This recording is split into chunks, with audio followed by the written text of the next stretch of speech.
My last video was on how deaf people can have different perspectives and it not make either one of them right or wrong. We are just different. And I wanted to make another video about how we are not a monolith. I went to just get some of the screenshots of a conversation that occurred, and I decided to just go ahead and screen record the video because there was a lot happening. Pause to read, and you may need to go back and pause to read the previous comments before here if you didn't already for the comments, because I'm just going to scroll through them here and then talk about it in a voiceover. So much has happened that I really don't have the capacity to type out or speak word for word each comment right now, so this is just my perspective, an overall summary of what happened. For more context, I think you should check out the video I posted immediately before this one, and that one was the one on why deaf people can have different perspectives and just be different, not right or wrong. That video shows screenshots of the comments and the discussion that Kathleen from Heritage ASL and I had on Instagram. Then on TikTok, I had more discussion with Kathleen as well as another person. I don't want to butcher this person's name, so I'm just going to spell it real quick. It is Cayayine. So I'm just going to refer to them as a person, as somebody, because I don't want to butcher their name or anything like that. At first, they just commented on my videos asking me what I got my degree in, as well as questioning if I was the first deaf-owned marketing team. I did video responses to those comments. I don't know if I'm the first deaf-owned marketing team ever. I just only know about US history in the United States. And I can't find one that existed before me, and I'll happily stop saying that if I ever find one. Well, then this person made a couple of videos about me.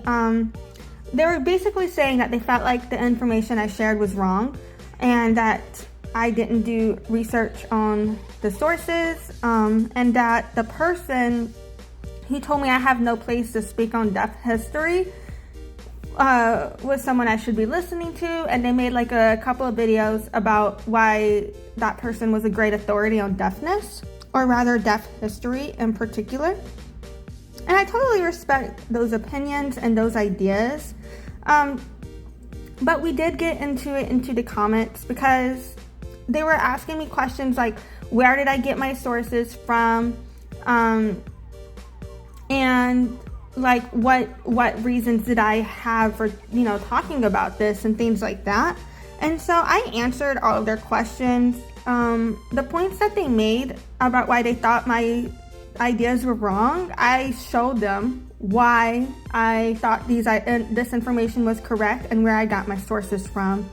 And I also just let them know some problems I had with their words and why I was not necessarily kissing their ass, because I really just didn't feel like they came to me respectfully with these issues.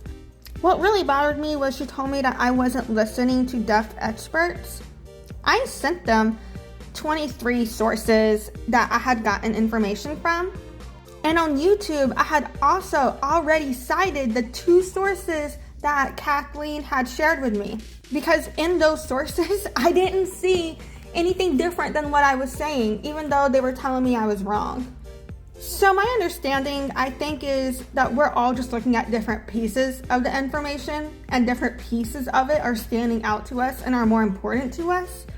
And that's okay for us to each take something different from what we see. If anybody has any new sources that contradict anything I've said, I would love to make new pieces about that.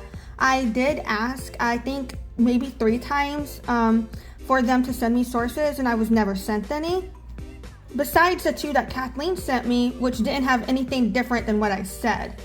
I did tell both of them that I felt crab theory coming from both of them because I felt insulted by both of them.